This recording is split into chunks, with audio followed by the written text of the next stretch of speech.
Welcome to Delingpole, a Breitbart.com podcast. Here is the podcast host, James Delingpole. Hello, my friend. This is Delingpole. James Delingpole back with the Delingpole podcast, brought to you by Breitbart and Podcast One. I am so excited, as I always am, but I really am excited about my guest this week. His name is Gavin Ashenden. And I've been talking to him before this interview started, and it was just like every word was gold. I don't want to oversell it. I think he's a really, really interesting man. Now, the reason I came across him was, actually, he happens to be the brother of a friend of mine, but that's just pure coincidence. But B, I read a newspaper story in which I learned that he's one of the Queens Chaplains. He's going to explain what that means, and that he resigned his position in protest at this stunt by Glasgow Cathedral, where they got a Muslim to read out something rather offensive to Christianity. We'll cover this in more detail. So, welcome to the podcast, Gavin. Just first of all, tell us a bit about yourself. You were a parish priest, and then you became a Queen's Chaplain. Tell us about your history. James, hi. Well, hello everybody. It's nice to be back around a microphone again, because for a while I was a BBC presenter, and you have the voice for it. Thank you very much. I even ran the Faith and Ethics podcast for the whole of the BBC for 4 years. So it's good to be here. Hello everybody, and James, thank you. We're going to have a good conversation, I think. A long time ago, I'm in my early 60s now. I thought I was going to be a lawyer. I wanted to be, and I looked forward to it. But I had a series of existential issues, which resulted, to my surprise, in becoming a Christian. I hadn't much liked Christians on the whole. I thought the ones without passion were rather vacant, and the ones with passion were a bit too cloying. And so it wasn't an easy step to make. But it seemed to me to be, in the end, the only step I could make. And having done that, I then retrained as an Anglican parish priest, which allowed me the opportunity to go back to university and do another degree, which was one of the attractions. So having done that, I then became a parish priest in Bermondsey in London, South Croydon, for 10 years. Was it like Rev, the TV series? Kind of, yes. I hate him, actually. I absolutely hate the programme, because he's the epitome of everything in Christianity I dislike. To me, it seems that what it stands for is people with religious instincts. They can't quite cope with secular society, so they reach out for a sort of religious handhold. But then they absolutely refuse to bite the bullet and accept it for what it really is, and oscillate between the worst of religion and the worst of secularism. And I just want to throw things at the television and mouth insults when I watch it. So, parish priest in Bermondsey, yeah. That's quite a rough part of town, isn't it? It's going up in the world now. At the time, it was very rough. I remember having a big argument with a church warden who kept on throwing the sacrament down the toilet after the Eucharist, and partly because he hated wine. And I said, well, George, why did you hate wine? And he said, because my bloody father drunk the money away, and I didn't have a pair of shoes till I was 11. And I thought, that's a very good reason.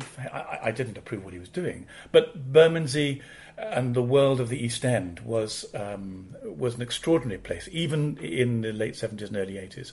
And I learnt a great deal from the people there, for whom I developed a huge affection and respect. And were you good at it, do you think? I think when you start off, the trick is not to be bad at it. Getting good at it is an altogether more sophisticated and complex process. You just got to start off by not being bad. I tried very hard to avoid being bad at it. So, parish priest for 10 years, and then what happened? Well, as I spent 10 years as a parish priest, I found myself with all kinds of questions about the human condition, about Christianity, about our relationship with society, and above all about how people worked. And so, luckily enough, the diocese I was in said we'll fund some more some more study, and you can go and do a part-time degree in psychology with the Jesuits. So I did that. I really enjoyed. It's your third degree now. It's my third degree, yeah. Right. Okay. I really enjoyed. The Jesuits gave you the third degree. They did. I love the Jesuits very much. I learned a huge amount from them, and I particularly enjoyed Freud and Jung, which I suppose are at the heart of what I was doing. And by this stage, with my mantra of not wanting to be bad at things, I wasn't really sure that I fitted terribly easily into the mundanities of being a parish priest. You've got to like the mundanities, and I felt I'd just be happier back at university. So I did a fourth degree, I did a doctorate on a wonderful man called Charles Williams, who was a great friend of Tolkien and C.S. Lewis, and got a job at Sussex University, where rather like Oxbridge, in a happily and creative, pretentious way, they allowed the senior chaplain to be a kind of dean figure. So he had to teach, earn his living as an academic, and prove that he was, worth his weight in the institution, and at the same time operate as a parish priest, a chaplain, and an uncle to students, and a sparring partner to faculty. And I did that for 23 years. And so how did you get to become one of the Queen's chaplains? Well, no one knows why you become a Queen's chaplain. The senior chaplain at the time, when he phoned me up to say, "Congratulations, you've made it," said, "You do realise that this is either fast-tracking you to a bishopric or telling you that you've completely failed and giving you a pat on the head and a sort of equivalent of an MBE." He said, "In your case, it's not terribly obvious which of these two it is." But we know now. How many are there? There are 36.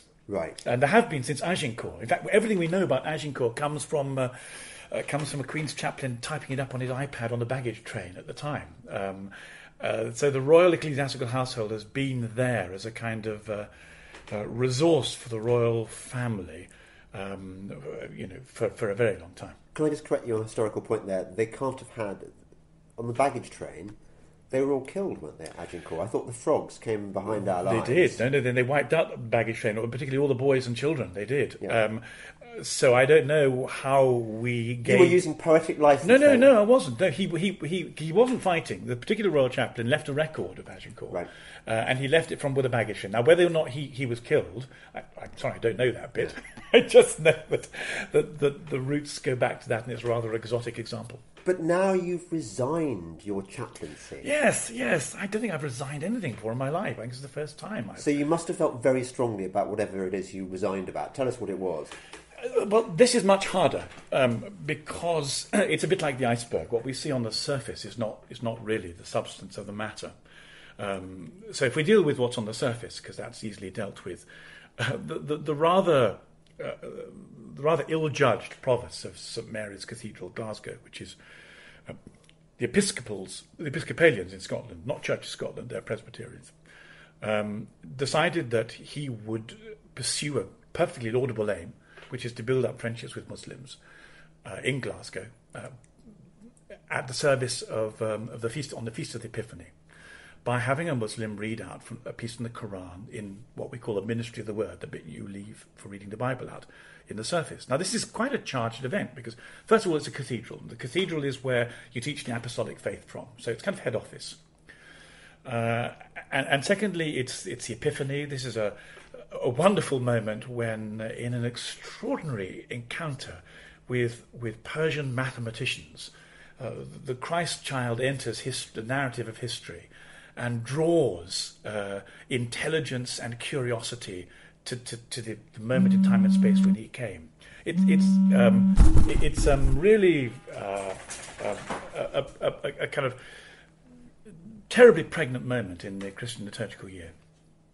And at this particular point, the provost of the cathedral decided he would get one of his Muslim friends to read a passage from the Quran. Now, people are very badly educated nowadays. They haven't read the Gospels, they don't understand Christianity, they haven't read the Quran, they don't understand Islam. And so for many of them, many commentators at the moment, this is, they would say, what is the fuss? We have just two Abrahamic religions, swapping resources, get a life, calm down, it doesn't matter. But in fact, the moment you lift the lid on what's really going on, the Quran is predicated on Jesus either having told lies or his friends having told lies about what he said, because the Quran suggests that while Jesus was an interesting and prophetic figure, he absolutely was not the Son of God. He was not the Word made flesh. He was not the energy and the mind behind the universe slipping into the human frame to come along us in suffering solidarity, which for me is one of the beautiful things about Christianity. He was a charlatan. So here you have this, this head office wonderful festival celebrating the beauty of the mystery of the creator of all things sharing our condition, and you give a platform to someone stand up and say this is bollocks. Really, please. Yeah. So intellectually this is fallacious. Spiritually it's just downright offensive. Can you imagine the positions being reversed? Can you imagine a vicar being invited to a mosque to can. Yeah. And did it happen? So can. Of course it never happens. Yeah. Not in a million. It has never. Tell me where it's happened ever. Well, what would happen to the imam if he allowed it to happen? Indeed, absolutely. Islam is perfectly clear and cogent intellectually that you have to either choose between Christianity and Islam. It's either Jesus or Muhammad. One of them is seriously mistaken. Yeah. Now, we can have discussions about which one it is, and they're discussions we ought to have. But what you don't do is some kind of pathetic, syncretistic collapse of integrity, is to shove the two together and say, yay, we're doing religion, isn't this sweet? Syncretistic. I think that's probably the first and last time we'll ever hear that word on this show. I was very upset the other day. I had a Times reporter phone me up to say, Dr. Ashenden, can we please talk about this? And I mentioned the word syncretism, and she said, what's that? And frankly, I felt I had witnessed the collapse of civilization. Well, perhaps for the benefit of the listeners, including me, what is syncretic? Syncretism is a notion drawn from Greek etymology that what you do is you draw things together in some kind of incoherent morass that don't belong together.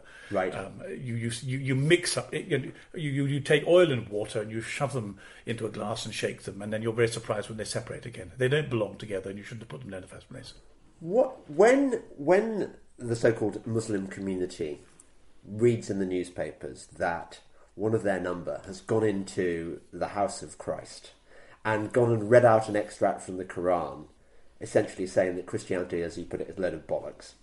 How do you think they feel about this? Do you think they rub their hands in glee, or do you think they despise the Christian church? I'm hesitant to speak on behalf of a Muslim because I don't have the right to, but I think that they would have two reactions. One is, what was she doing going into a Christian place of worship? We only go in there to take them over. There is a Muslim notion that the moment you turn a space into an Islamic prayer place, it becomes that forever. There is an imperialism to Islam. Is that right? Absolutely. And a bit like the Hagia Sophia absolutely, mosque, totally. Former church. Exactly the same. It applies to Spain, it applies to wherever Islam has been. The moment you claim this place for Islam, it is Islamic. It is an authentic Islamic prayer centre, which is why that silly vicar in Waterloo, who invited the Muslims to come in and have a prayer day in his church, didn't understand that according to strict Islamic theology, it now becomes a mosque. Forever. Nothing. You as far as the Muslims are concerned, of course it's forever. Right. There is no temporary. It's not a temporary thing. This is absolutely forever. But this is part of the perfectly proper Islamic ambition. I respect it.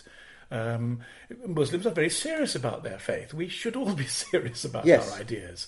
Then don't play with them in the sort of rather self-referential, luxurious way that Europeans deal with ideas, as if they're just to please us. What we're trying to do is to find a way of coherently understanding what we're doing here, so we can do it well. We play with ideas in the sense we test them, but we don't play with them as if they don't matter. Muslims, quite rightly, are profoundly committed to the revelation that Muhammad brings them in the Quran. They believe it's correct. I wish more Muslims had read the New Testament, because then I think they'd have an internal conversation in their heads that would be good for them. As in the same way that I like the internal conversation I have in my head, having read the Quran. We should have these conversations. However, if we go back to it, the reaction of a Muslim to this event in the cathedral will be, first of all, what was she doing there? You're not supposed to go into Christian places unless you're claiming them for Islam. But secondly, stuff it to the Christians. If they're silly enough and weak enough, there is a kind of slightly Nietzschean overtone to Islam. It recognises power. It is predicated on power, and if you like, it's about backing the strong horse, as Osama bin Laden said. Absolutely so. And when they see Christians behaving weakly, they don't respect us. Yes. Well, also Lenin, when you push with the bayonet, when you feel mush, carry on pushing. Exactly so. It's the same. It's interesting, isn't it? There's a lot in common between militant Islam and communism. I don't think it's any surprise that it's supplanted it as the kind of the militant creed. I think if we're to take a sort of slightly superficial, broad view, I think one of the things we're dealing with constantly in human affairs is the struggle between power and love. And so, I mean, even in a marriage, you see this. Two people love each other, and the first thing they do is they give away their power. Yeah, man gives away his power. No, that's a different narrative. Okay, right. We can go down that route, but when two people are in love, each of them surrender their power. Sorry. and love one another. And one of the signs of one of the things, the maturation processes in relationships is when you stop loving each other quite so much and you begin to take power back. What do you want to do today, darling? I think I want to do this, if you don't mind, and you'll do it with me, please. Well, come back to this. Just to close this section. So it wasn't frivolous and it wasn't petulant, your decision to resign your chaplaincy. It was about what you consider, and what Christians indeed should consider to be a very serious, basic theological issue. Absolutely. One of the things I've been doing from time to time is speaking out in the public space over things that matter. This mattered very much, and the thing that made me speak out about it was not a sense of sort of frustrated egotism that the world is a poorer place until it's heard my views. It was because the Times so misreported it. The Times did. Yes, Times newspaper. Absolutely. This dear provost who, having made this mistake, he then went into some hysterical lament that he'd become a victim of hate crime because people had written some critical things on his blog. And if I may be rude for a moment, one of the things that the left one of the things the left does when it loses an argument is it pulls out the victim card. Cry bullying. Absolutely. So I'm being bullied. This is terrible. I did this thing with the deepest of good intentions, and I'm being subjected to hate crime. And the Times simply reported that the next day. This poor provost in Glasgow is a victim of hate crime. Look at these nasty things that people have written on his website. If they had, we were never told what they were. I suspect that I'm trying hard to deal with the suspicion that all that happened was he was criticised and he experienced that as hate crime. But if I'm wrong, I'm going to be happy. There are some mad people around and bad people around. Maybe some nasty things were written. However, I was so cross that the Times took what was a hugely important moment in the cultural clash that we're experiencing and retold it according to this leftist notion that it was about hate crime, that I wrote a letter and said, this isn't true. This is what he did. It's why he shouldn't have done it. It was a serious matter. It's a matter of public offence. And the people I had in mind particularly were actually, it was a picture of Aleppo Cathedral that had really energised me. Aleppo was freed just about Christmas time. And there are many Christians in Syria. One of the things we haven't talked about the whole Syrian debacle is the way in which the West has deserted. We'll talk Christians about this in the next section. Yes. In Syria, I feel immensely strongly about that. And there's this extraordinary picture of Aleppo Cathedral with its roof blown off, Christians in amongst the rubble, moving these blocks by hand in order to have an open air, because there's no roof service at Christmas time, to worship the risen Christ. They have paid such a price for their faith, for their love, for their devotion, that the idea that comfortable clergy in the West can sit down and to please themselves luxuriate in what seems to me to be intellectual incompetence, and then not apologise for the entirely improper sacrifice of Christian integrity that they have made on behalf. People said, do you want him to apologise to you? And I said, no, I don't need an apology. I think the Syrian Christians might. You're listening to the Delingpole podcast with me, James Delingpole, talking to Dr. Gavin Ashenden, former Queens Chaplain, no longer. We'll find out more in the next section. The Forbes interview from Podcast One just launched with the king of podcasting, Adam Carolla. On February 1st, we're dropping a new show. It's called Forbes Under 30, where we talk to young entrepreneurs, hosted by me, Steve Goldblum. It's interesting because when you're a creator, that never leaves you. You always have this urge to want to create. Like, it's just who you are. You like the girl from Wreck-It Ralph. She knew she was a driver the whole time. That's Martellus Bennett, one of our first guests. Who knew this NFL star was also an artist? He's that and much more. Subscribe to Under 30 on iTunes now, and be sure to give us a rating and a review. This is Delingpole, a Breitbart.com podcast. Here once again is James Delingpole. Welcome back to Delingpole, the podcast with me, James Delingpole, brought to you by Podcast One and Breitbart with my special guest, Dr. Gavin Ashenden.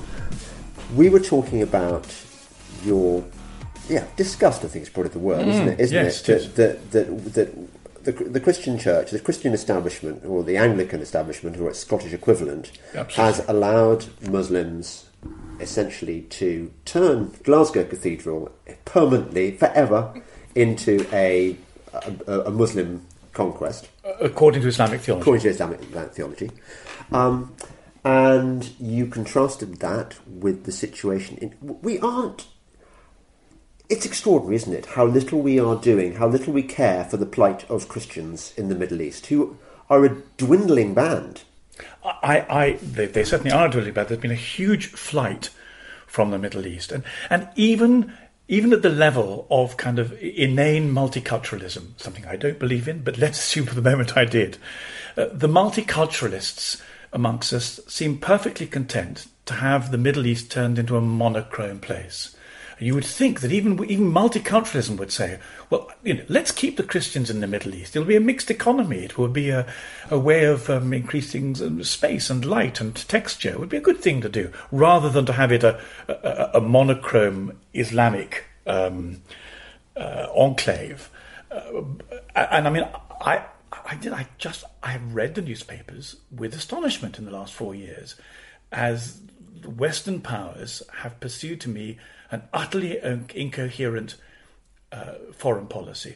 And the only sense that I found I could make of it was when it was suggested by some commentators that what was essentially happening was that Saudi Arabia was driving it and asking both the United States and the United Kingdom to act as its agents in a proxy war against people it didn't like. That made sense of the incoherences that we saw, and I haven't found a better explanation yet. But if that is the case, then again it is quite extraordinary to me that Europe and the United Kingdom would consent to the eradication of indigenous Christians who've been there for 2,000 years in order to pursue an economic policy that pleases Saudi Arabia. There's a lot that doesn't make sense about Western policy in the Middle East at the moment. I mean, we saw it in the Obama administration, the way that they seemed perfectly happy to throw Israel to the wolves, whereas Israel is really about the only Romanian bastion of, I call it the Helm's Deep of the Middle East. It's the only Romanian bastion of Judeo-Christian values in that part of the world. Even stepping aside from value systems and just talking about things that you ought to think we have in common, it's the only democracy, for goodness sake. Yeah. If you're not prepared to back democracy, what are you doing? I mean, what kind of world are you working for? Of course, there are some dreadful things about Zionism. Of course, Israel has behaved badly. If you're having your children subject to rockets at any time of day or night, I dare say I would behave badly. I'm not trying to give them a carte blanche for bad judgment. But at the very most basic level, it's the only democracy there, and therefore it ought to have some kind of support from other democracies. Do you have any idea about how many Christians have left the various Middle Eastern countries? It's a complete hemorrhage, absolutely. But it's not immediate. I mean, I was talking to a Coptic taxi driver in Egypt about two 2 years ago, and he said, when you go back to Europe and tell them how much trouble you're in, do you not understand that we Copts were a majority not long ago? We are the pharaohs. Coptic Christians are the genetic descendants of the pharaohs, and the Arabs moved in and have taken over Egypt and colonized it, and they've done it by outbreeding us. And do you not see that in Europe you're going to be outbred? What by the way, he said, what's your population sort of breeding level? I said it was about 1.6, I think. He said, do you know what the Muslim breeding is? He said, it's about 4 or 5. How long do you think 1.6 is going to take on 4 or 5? And this chimed in, if I can go off at a tangent. I do. With a conversation I had with an imam. This is the thing this was the moment that my sort of head exploded into a different frame of reference. I had organised an interfaith conference, and we'd had some very well-known people. I was the least competent speaker. We had some very eminent people speaking.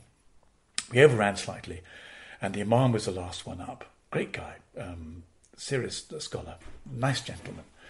And he stood up and said, actually, guys, you're looking at your watches, you're going to be worried, but we're going to go home late. But I've got good news for you. You're going home on time, because I'm not really going to say anything very much.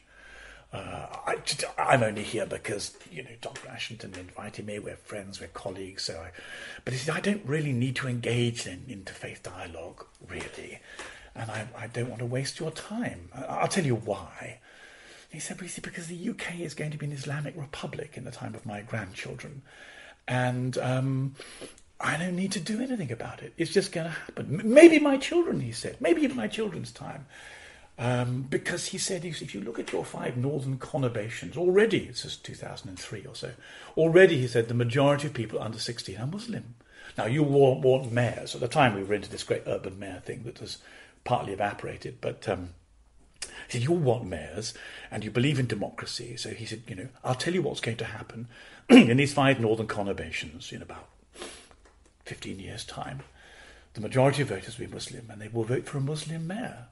And the Muslim mayor will be under a lot of pressure to introduce Sharia law. It's our culture, we like it. And you like democracy, we like Sharia law. And by democracy, you're going to give us Sharia law. And we say thank you very much for that. And of course, it won't, there'll be bits of Dorset that won't experience this, but Birmingham, Manchester, and other places will. And he said, we only do religious dialogue when we have to. And since you're giving it to us on the plate, I don't have to. You can go home and have your tea. Thank you very much. So I thought, this is bloody rude. I dashed into my office and I started Googling like crazy. And of course, everything he said was true. Now, what he didn't know was that we were going to resile from the mayor thing a little bit. And so these mini city-states that we had in mind to create haven't come about in the way he suggested. But it was certainly the case that the Labour Party then began to fish for the Muslim vote, and many of the policies it adopted were designed to please Islamic preferences. Rotherham. Exactly. The way that the whole, the city council, the MP pretty much overlooked what was going, turned a blind eye to the rape gangs.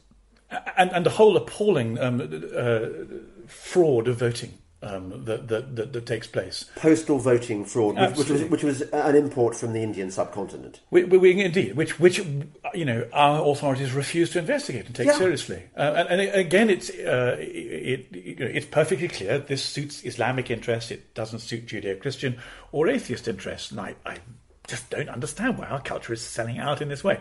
So, however, I went back and I thought, oh my goodness, he's exactly right. This is what's going to happen simply demographically. Mixed demography and democracy, and you're going to have Islamic city-states in the UK really quite quickly.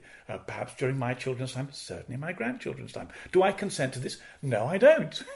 I do not consent to this. Why? Because I consider Christianity to be a great deal more preferable than Islam. And as a result, I want, rather like the canary down the mine or the boy watching the emperor prance around without sufficient clothing, I want to say, look, for goodness sake, can you not see what's happening? Now, if you choose this, that's fine.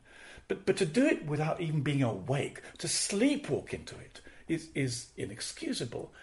I still feel very strongly about the stories my father told me about the North Sea convoys and how he lost his friends and how they died. And he wept on Remembrance Sunday at the memorial service on Wimbledon Common. I asked him, Daddy, why are you weeping? I'm weeping, and he would name his friends. And they did this so that we could be free of Nazism. We could have a democracy in which I could flourish, in which I had the luxury to discover what ideas mattered and to live them. The idea that the culture that had this bought for it at such a high cost, to just surrender it in this kind of anaesthetised, self-indulgent stupidity, I find burning on blasphemy. I won't have it.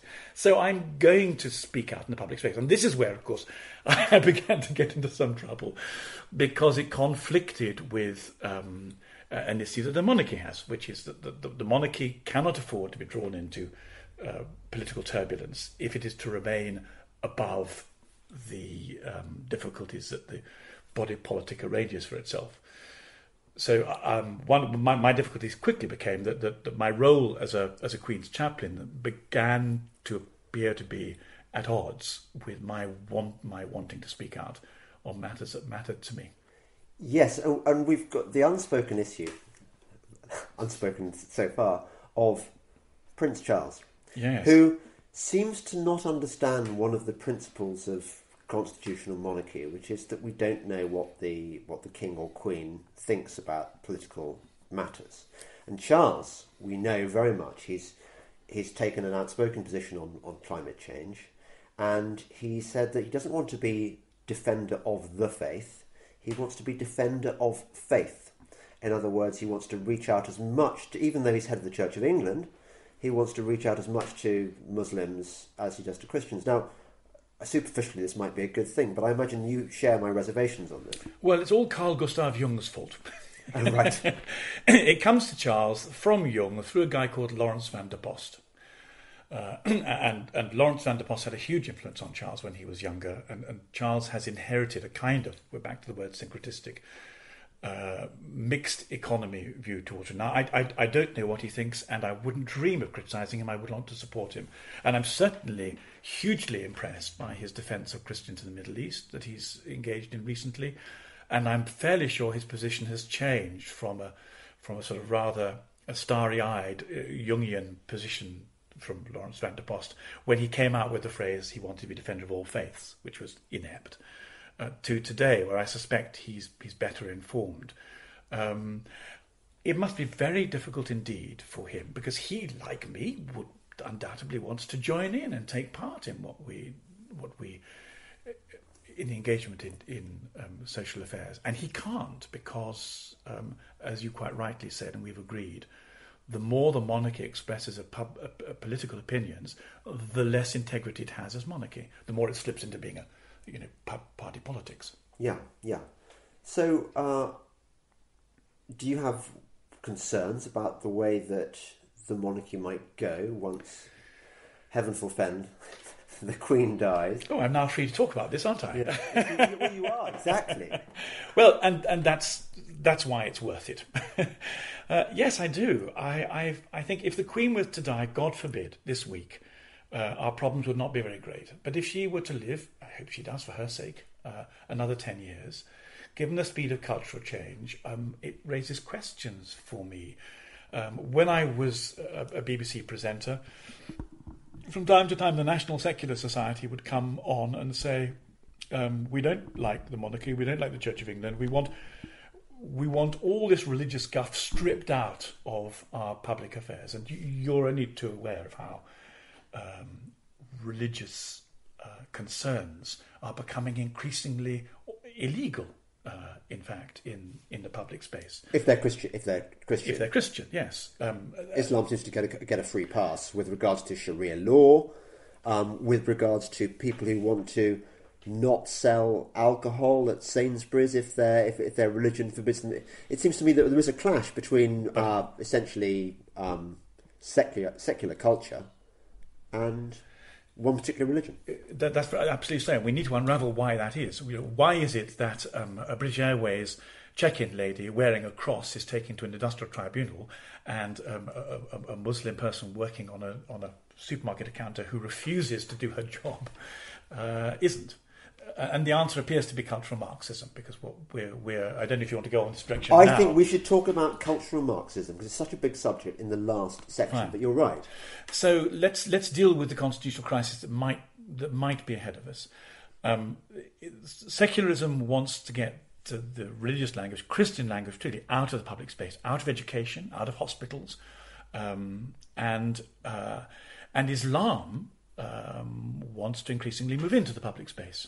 And you will have noticed that, again, particularly under the last Labour government, Islamic experts and think tanks were taken very seriously, and partly because of terrorism. Well, we call it terrorism, but actually it's just Islamic radicalism. Those voices who felt able to describe it and help, again, have been brought to the centre. So we have this Christians being shoved out, Islam being shoved in. What's going to happen at the coronation? Because we're going to have a serious clash of civilizations. The Christian civilization, which is summed up in the coronation service, which is 1,000 years old, is going to be represented for the coronation of Charles. And both secularists and Muslims are going to say, well, not in our name. Either get rid of it completely or involve us, because surely the monarchy is the monarchy of the whole country. So although the monarchy has Christianity in its DNA, the country now doesn't. So how is that going to be bridged when we come to the coronation? There'll be people like me who say, let's go back one stage. Richard Harris, who used to be Bishop of Oxford, has been saying for some time now, in a rather pithy way, I know, let's have the Quran read out at the coronation. Wouldn't that be a lovely multicultural gesture? And then people like me will say, no, it wouldn't. It would be contradictory, incoherent, and frankly offensive. So no, over my dead body. I hope it's not my dead body. The last time I think it was the last time or time before, I was told I couldn't preach in the Royal Chapel because there'd been a Muslim death threat against me. I had said, the Daily Mail had picked it up, that there were over 100 verses enjoining violence on Muslims in the Quran.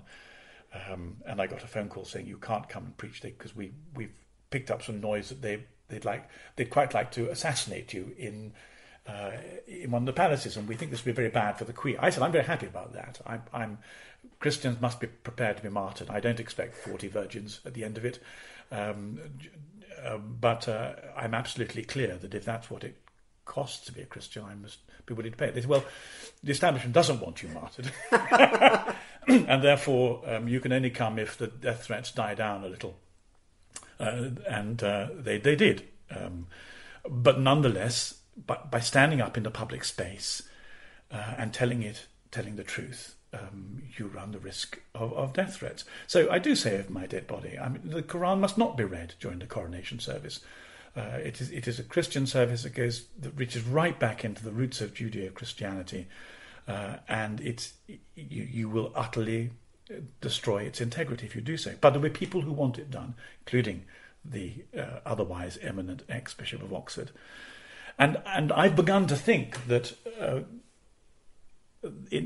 deliberately or not, perhaps accidentally, perhaps serendipitously, this reading of the Quran in Glasgow Cathedral prefigures the possibility of reading the Quran at the coronation, and raises for us the issue of whether or not the monarchy is a multicultural organism or a Christian organism. And the fact is, it is a Christian organism. And how is it going to make the transition to multiculturalism? Can it indeed? Well, there'll be people working very hard to make sure it can, and I wish them well. But they can't. I don't know how they're going to do it. I think it's getting increasingly difficult as Islam and secularism grow stronger in our society. It may get, within the next 10 years, impossible. And I think that's one of the constitutional crises that looms ahead of us. You're listening to Delingpole, the podcast with me, James Delingpole, brought to you by Podcast One and Breitbart, with my very special and amazingly interesting guest, Dr. Gavin Ashenden. Hi, I'm Larry McReynolds, host of the new podcast, Larry Mac, America's Crew Chief, on Podcast One. On my first episode, I'm talking several of the bigger off-season stories in NASCAR. I'll talk Carl Edwards, a new series sponsor, the 2017 NASCAR Hall of Fame inductees, and much more. Every Wednesday, download Larry Mack, America's Crew Chief, on podcastone.com or subscribe on iTunes. Stay tuned for 60-second AP News headlines. AP Update, I'm Diane Kepley. Questions are swirling in Washington about the contacts between Trump administration officials and the Russians. Was General Flynn directed or authorized to do what he did? What was the extent of his conversations and contacts with Russia? Who else from the Trump administration, transition, or campaign had contact with the Russians? Senate Democratic leader Chuck Schumer and others are calling for an independent investigation to get the answers to those questions. There is pushback from President Trump. This morning, he's lashing out at the news media, saying the fake news media is going crazy with what he calls their conspiracy theories and blind hatred. He adds in his tweet, the Russian connection nonsense is an attempt to cover up mistakes made in Hillary Clinton's losing campaign. Meantime, in Moscow, a Kremlin spokesman is denying reports about intercepted phone calls between intelligence officials and members of the Trump presidential campaign. AP Update. This is Delingpole, a Breitbart.com podcast. Here once again is James Delingpole. Welcome back to the Delingpole podcast with me, James Delingpole, brought to you by Podcast One and Breitbart, with my special guest, Dr. Gavin Ashenden, who's been telling me about his resignation as one of the Queens Chaplains. Now, Gavin, you've been saying some pretty strong stuff. The kind of stuff that I don't normally hear from priests, from any Church of England priests of any hue. Is there anyone else out there saying this stuff? I mean, there's Nazir Ali, isn't there? Yes. Oh, blessed Nazir Ali, the Archbishop of Canterbury should have had, but we didn't get. Yeah. But apart from that, why is the Church of England so completely wishy-washy on these issues, which ought to be core issues? Oh, do you know, James, astonishingly, for once, I think I know the answer. Mm. Well, you know, most of the time one hazards a guess and one tries out a hypothesis, and then you rely on your friends and colleagues to test your arguments. But in this particular case, I think I know. Christianity is a metaphysical religion, and it deals with a spiritual dimension that sits really quite with some difficulty in our Enlightenment empirical culture. If you lose touch with this real spirituality, the reality of the Holy Spirit, the reality of prayer, the miraculous transformation, you're left, you rather like earlier on, you lose the love and you're left with power. And what happens is you move from spirituality to politics. And it is really quite hard to keep hold of the full metaphysical reality of Christianity in our empirical culture, where we're bombarded all the time with scientism and empiricism. And a lot of Christians, and a lot of clergy, have kind of given up. They've been, if it was ever in them in the first place, and it may not have been, it's been battered out of them. And so they move into the political. Now, the political they move into is becomes a kind of Christian heresy. It is Christianity, for example, that looks towards the final utopianism of the kingdom of heaven, where the lion lies down with the lamb, where the poor get looked after, where those who have wept will have their tears wiped, where justice is finally brought. And one of the Christian heresies arises amongst people who either don't believe in the God who will do this and want to do it now, if you don't mind, as a political project, please, because it's valuable in itself, or those who can't wait for heaven and want to do it now. Many of the left-wing clergy. And in order, if you can't wait, what you have to do is you have to adopt left-wing politics, because left-wing politics promises you a utopia. It says we will provide you with egalitarianism, we will strip the rich of their power, we'll beef up the poor, we'll bring you justice. Are you saying that this is actually a heresy? Yes, it's a Christian heresy. So socialism is a Christian heresy, absolutely. Where does it say that? I say it. What is my reason for saying it? Well, all heresies involve a great deal of truth. That's how they slip themselves under the radar. There's a lot of truth in them. The problem is there's usually a flaw as well. The flaw in this is that we have it within us as human beings. It's what's called Pelagianism in theology. We have it within us to bring justice, to perfect humanity, to manage our lives well, to live out ethics in a way that produces a happy society. This is a piece of self-deception. Christians have always said, we don't have it. We're too flawed to manage this. We need God's help, and it'll happen outside time and space. And those who don't accept Christian teaching and revelation say, you know what, we can. We're clever enough, we're brave enough, we're gutsy enough, and we're going to go for it. Here's how we're going to do it. And that's the political solution, and that's effectively what socialism does. It looks at the vision of heaven that Christianity offers, and it says, let's do that here and now. We're up for it. We can do it. But Christianity always said, we might be up for it, but we're too flawed to do it. We'll wreck it. And astonishingly, whenever we see it being put into practice, Mao Zedong killed 80 million people. Stalin got rid of 40 million. It slips into this power play where, in order to get it done, you have to kill people. The people you promised to make well, to give money, to look after, to bring into utopia, you have to kill because they're not cooperating. And so Christians then look back and say, oh, look, excuse me, will you reconsider?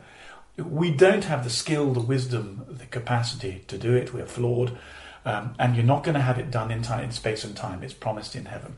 You talked about cultural Marxism. What exactly do you mean by that?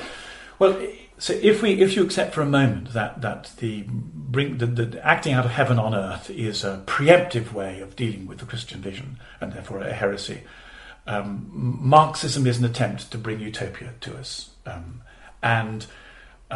It comes in two packages. The first package it came in was economic Marxism, Marxist-Leninism. And both in China, particularly in Russia, they tried for a period of 70 years to make economics work in a way that supported the Marxist utopian experiment.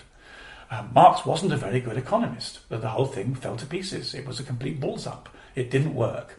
And all those kind of fake factory quotas that we know about were part of the way in which sort of there was a sort of dissonance brought into reality until it collapsed in the end. So Marxism as an economic project is not really pushed by anyone anymore because it's been tried in so many places and just completely failed. However, some of the ideas in Marxism, equality, in inclusion in particular, are still current and there's a school of thought that started off, it was a Frankfurt school, said, well, let's try it without the economics.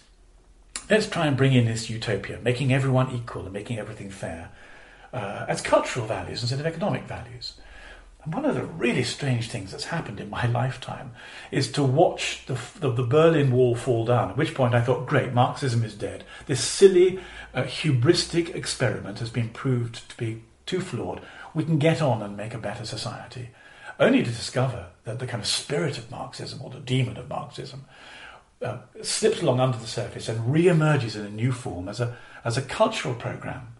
And a cultural program which people then start, in time-honoured way, imposing by force on other people. And which is where this whole sort of equal and inclusive rhetoric comes from. Well, where are you, for example, on gay marriage? I think that we are confused and flawed people. We are quite weird sexually, a lot of us. We're incoherent. We stumble along doing the best we can.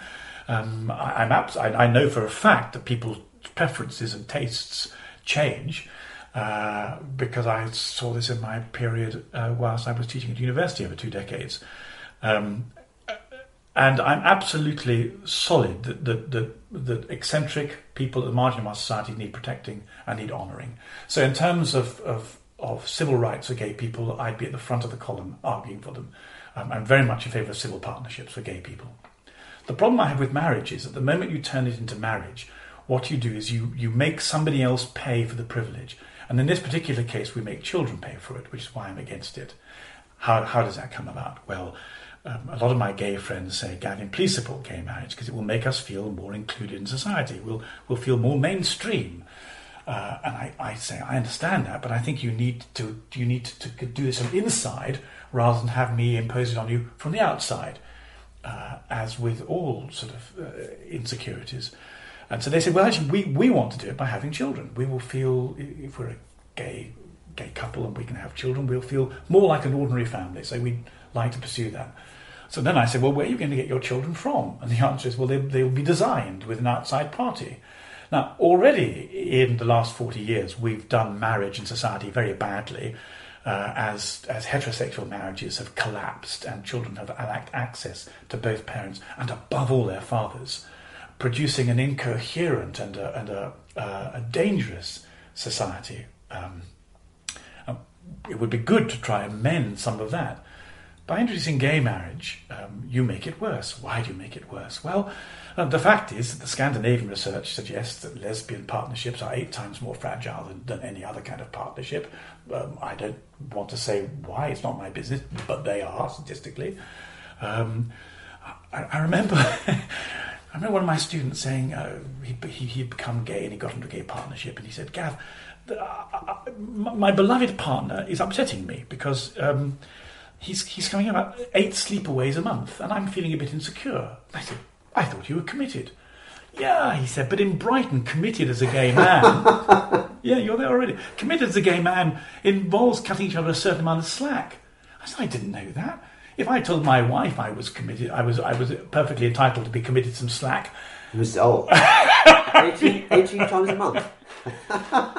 We're in the wrong game, Gavin. Well, the fact is that it's not WYSIWYG. What you see is not what you get, and so if you like, the cultural subtext for gay marriages is not what's presented. It's not about being fair to people. It's about it's about making, in this particular case, making the children the instruments of other people's, the solution to other people's insecurity. And I just don't think it's right to bring a child into the world and say you can never have access to one of your biological parents. Would you even go so far as to say that this move towards gay marriage is a facet, not the most dangerous one, but a facet of cultural Marxism? It's certainly true that in the 1970s we have cultural Marxists on record saying we don't like bourgeois marriage and we will do all that we can to undermine it. And there is, this is a conspiracy theories, and like all conspiracy theories, it must be treated with a great deal of caution. But there is a well-documented strategic line of the left saying we want to get away from bourgeois Judeo-Christian marriage. And indeed, the Soviet Union was very much against it. It saw children as economic units that the state took over. So yes, I'm quite clear in my own mind that the left is uncomfortable with Judeo-Christian marriage and is quite willing to use whatever material comes to it makes itself available to undermine it. Would you say that the Church of England, and perhaps the Catholic Church as well, and probably other branches of Christian church as well, that they've become the useful idiots of cultural Marxism? Yes, very much so. I find it difficult to explain the words, really. I mean, I'm so I so look down on, I so criticise, I so want to ask the Church of England to be accountable for the fact that it lets go of all tradition. Tradition is learning by experience. It lets go of its scriptures, and it seems to want to do anything to regain its influence. The Church of England, seems to me, is attempting to stay a kind of chaplain to a secular state that doesn't want it. And the price that the state requires is for the Church of England to sacrifice its integrity. And I think it's gone far too far down that path, and I don't understand why it would want to do so. The Catholic Church, at least in terms of, along with the Orthodox churches and Pentecostal, serious Protestants, say we're not going to sacrifice our integrity just to please you. We don't need you to be relevant. Well, ish. I mean, look at the current Pope. He's been a bit... That's a whole nother story. My friends in the Catholic Church point out to me that every time there's a news item, it's cut and pasted, that actually he's being mispresented a great deal of the time. Yeah. I mean, for example, that moment of who am I to judge? That was not, I refuse to take an ethical stand on homosexuality. In fact, he takes a fairly strong stand on traditional Christian ethics. The point about traditional Christian ethics is they're supposed to be good for you. This is not bashing people who don't fit. I don't fit. I'm an incoherent, broken, flawed human being reaching out to ethics that will allow me to function a bit better. This is not them and us. It's all human beings. The whole gift of Christian ethics is about healing people, and so the Pope is very solid on that. What he was talking out of was a particular person who was in the Vatican and presented to him, whom he refused to judge in public, quite rightly. And this was then mispresented as him being rather fluffy about all ethics to do with sexuality. It wasn't the case. Let's just go back to the Church of England specifically, because that's your particular area of expertise. Is there any hope for it? No.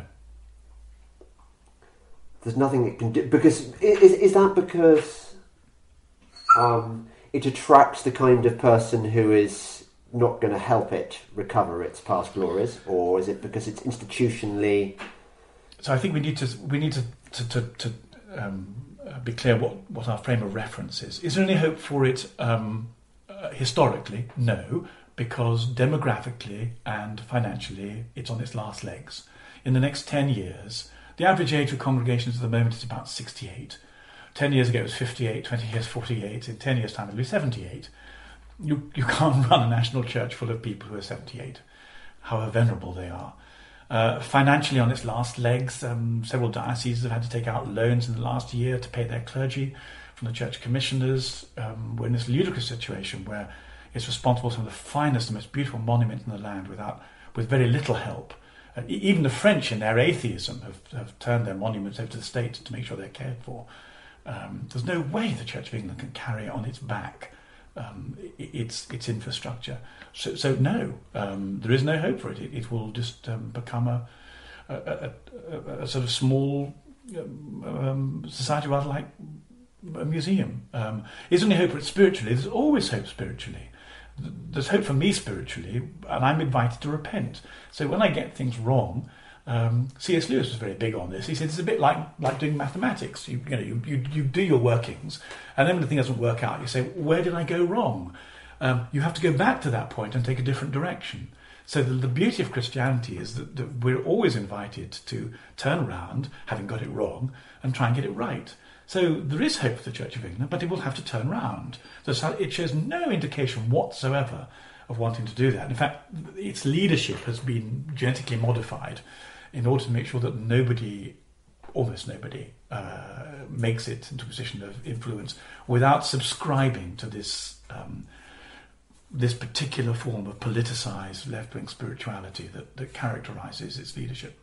So you don't recognise any figures in the church who could provide a countervailing influence? There are some very... Well, first of all, this is not to rubbish people. I'm just saying I believe they're mistaken. This is not to say they're not people of integrity, goodwill, who love Jesus, who are quite serious about their Christianity. I just think they've made an error of judgment in terms of the way they interpret the relationship between the historic Christian faith and politics. I mean, as a church historian, you can see where the church gets revived. The church gets corrupted when it offers itself as a hostage to fortune, to a power block. And it revives spiritually when it resiles from that, repents, and goes back to its roots. So at the moment, for example, we have an explosion of Christianity in China and Russia, where the church, having realised that it couldn't flourish with a kind of communist or utopian ideology, has gone back to its biblical and apostolic roots. Europe looks at this and doesn't understand it. I want to say to the European leaders, why do you think it is that Christianity is dying in Europe? But in places where it's tried the stuff that you're urging on us and it's failed and has gone back to its roots, it's flourishing. Why do you imagine that is? And all you get is, well, we just better off press on being relevant to in this kind of secular leftist way.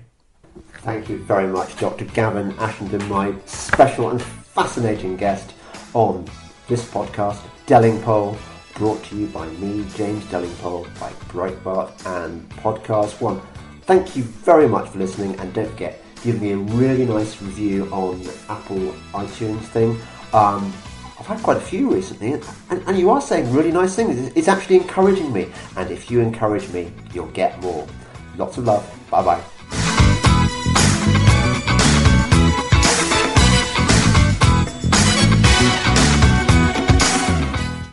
Hey, man, Ace Man here, and that's my trusty licensed partner, Dr. Drew, over there. Got to get it on, man. You know, we used to work together every night, and we are back. Used to. Why don't people get the message? The band is back together. We're doing it still now.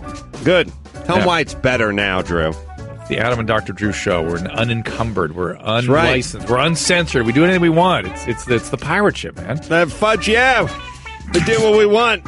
So you can download the Adam and Dr. Drew show now on the Podcast One app or iTunes or at podcastone.com.